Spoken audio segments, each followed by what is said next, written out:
I live in a small neighbourhood just outside of town, one of those places where every house looks like it was built by the same exhausted architect. Same lawns, same fences, same tired smiles from neighbours pretending they care.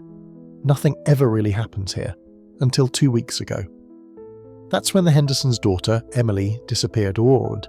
She was only 9. One minute she was playing on the sidewalk in front of their house, drawing chalk flowers and suns on the pavement, and the next, she was gone.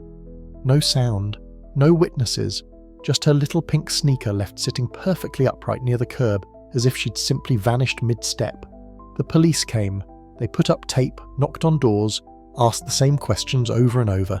They even had dogs. Nothing, no clues, no struggle, no ransom call, just gone. The entire neighbourhood fell into a fog after that. Everyone started locking their doors in the daytime.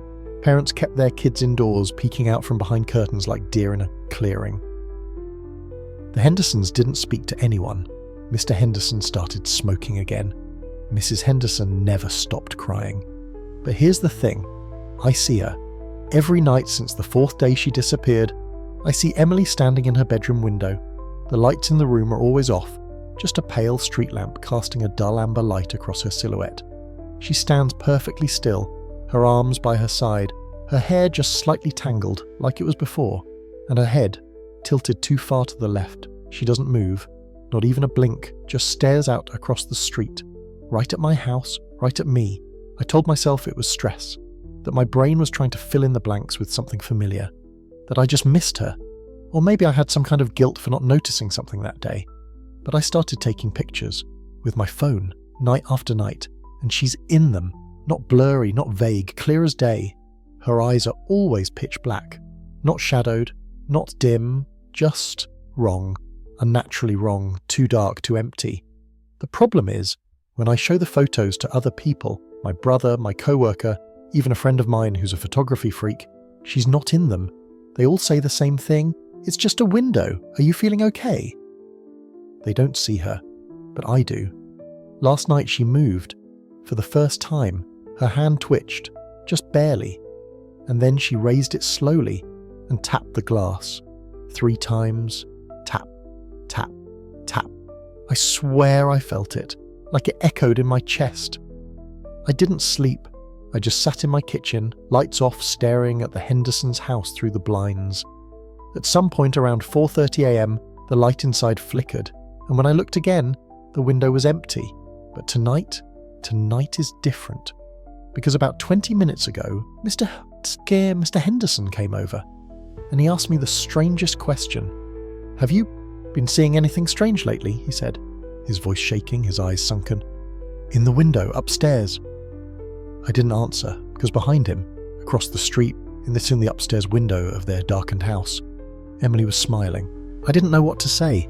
Henderson just stood there on my porch, shifting from foot to foot like he hadn't slept in weeks. His clothes hung off him, and his skin had the dull, waxy tone of someone hollowed out. I couldn't stop glancing past him, at that upstairs window, at the still, smiling shape of his daughter. "What do you mean?" I finally asked, trying to sound casual, but my voice came out thin and dry. He looked down at his hands. "My wife thinks I'm losing it," he mumbled. "But I hear things at night. From her room. We keep it shut, locked, but sometimes it's open in the morning." His eyes flicked up to meet mine. "And last night I swear I heard humming." I didn't say anything. I was too busy trying not to vomit, because I had heard it too, a faint, tuneless hum drifting through the walls around 2 a.m, like a child trying to remember a lullaby. I nodded slowly. "You're not crazy," I said. "I've been seeing her too." He blinked. Once, twice, then whispered, "She's dead, isn't she?" I didn't have the heart to answer, because something in me knew that the thing standing in that window was not his daughter. Not anymore. That night, I didn't turn off the lights. I made coffee at midnight and waited by the window like I had every other night, except this time I had my phone recording. I pointed it straight at the Hendersons' window and hit record, propping it against a stack of books. 200 a.m. came, nothing. 2:07. Stillness. At exactly 2:13 a.m, my living room lights flickered once. The hair on my arms rose like static, and my ears filled with that strange pressure you feel before a storm. Then I saw her. Emily. She stepped forward, slowly. The smile was gone now, replaced by a wide, open mouth, not screaming, not speaking, just open as if stretching too far. Her arms lifted stiffly and pressed her hands against the glass. Then she started tapping again. Tap, tap, tap. But this time, there was a fourth tap, a slow dragging one, like fingernails across glass, and then her mouth closed and her eyes rolled back, completely. Just white, no iris, no pupil. She tilted her head further until it looked like it should have snapped, and then she mouthed something. I couldn't hear it, but I could read her lips. "Let me in!" I backed away from the window, my breath stuck in my throat. That's when my phone wall, the one recording everything, suddenly powered off, just shut down. I ran to it, frantically pressing buttons, but it was dead. Battery at 85% 1 second, completely unresponsive the next. The lights flickered again, that same humming started, but this time it was coming from inside my house, not through the walls, inside. I turned, and every inch of me screamed not to, but I had to look. There, standing just inside my hallway, barely visible in the shadows, was a small, soaking wet footprint.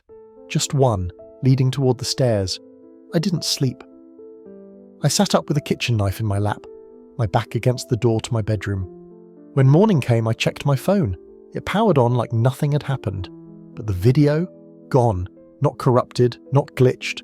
Just never saved. That evening, I went back to the Hendersons' house. I had to know more. Mr. Henderson let me in without a word. He looked worse than before, eyes bloodshot, hands shaking. I followed him into the living room where his wife sat on the couch, rocking slightly, clutching something in her lap. A shoe, the pink one they found at the curb. She just kept whispering. She was right there, right there. Mr. Henderson sat down across from me and said, "I haven't told the police everything." I leaned forward. "Why?" "Because I think we brought her back," he whispered. Or, something else came back wearing her face. That was when he told me about the ritual. Something they'd found online. A stupid, desperate attempt to make contact. An old pagan thing. Candles, belongings, blood, just a drop, one drop. He said that it was supposed to bring the spirit back for one final goodbye. That was all. They'd done it the night after she vanished. That same night. The window lit up for the first time. "We just wanted closure," he said, eyes filling with tears. "But now she won't leave, and I don't think it's her anymore." That's when the power went out. In the whole house.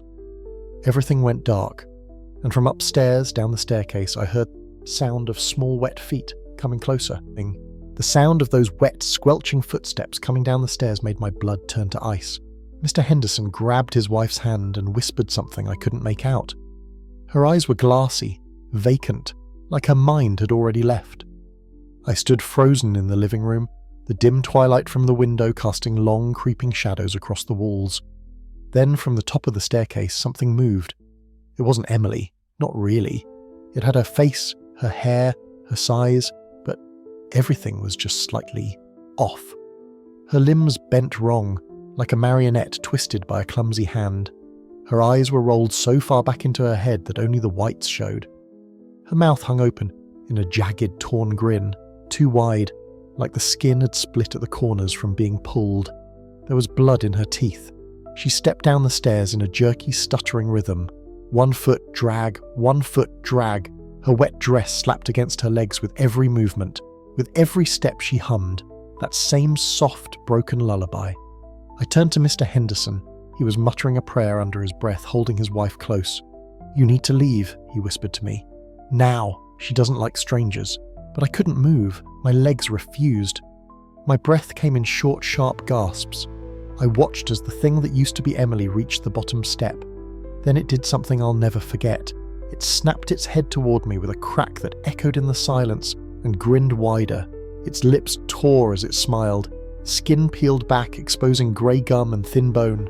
"You saw me," it said. The voice didn't sound like a child. It sounded like something inside a child. Something old and damp and hateful. "You saw me when no one else did." It started walking toward me. I stumbled backward, knocking over a lamp, nearly tripping over the edge of the coffee table. I turned and ran toward the door, but it slammed shut in front of me. Not gently, but violently, as if an invisible force had thrown it. I grabbed the knob. It was ice cold, wouldn't turn. Like behind me, that wet, dragging sound got closer. I heard something breathing, not like a person, heavy, gurgling. I turned back and she was inches from me. Her eyes were back now, not rolled up, but jet black and full of movement like something was swimming inside. She reached out her hand. I felt her fingers brush my face and it was like ice and rot and mildew all at once. "You let me in," she whispered. Then everything went black. I woke up hours later on my own front porch. My hands were covered in dirt. My shirt was torn. I stumbled inside and threw up in the kitchen sink. When I looked at myself in the mirror, there were 3 thin scratches down my cheek, like fingernails. My phone was lying on the table. The lock screen was lit. I had a new photo saved to my camera roll. I didn't take it. It was a picture of me, sleeping, in my bed, taken from inside the room, and in the corner of the photo, near the door, was her silhouette, smiling, staring at the camera. That was 3 days ago.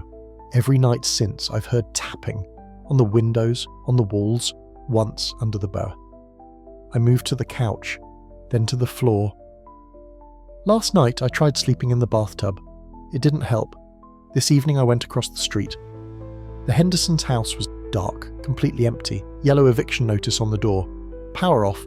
I don't know when they left or if they left, but Emily's window was wide open, curtains blowing, no glass, just open, waiting. Tonight I'm going to burn it down, the whole house. I don't care what happens to me. I think it is the only way. But if that doesn't work, if the fire doesn't stop her, then I'm sorry. I'm so sorry, because she's coming. She knows who can see her now. She knows where I live, and she'll be tapping at your window next.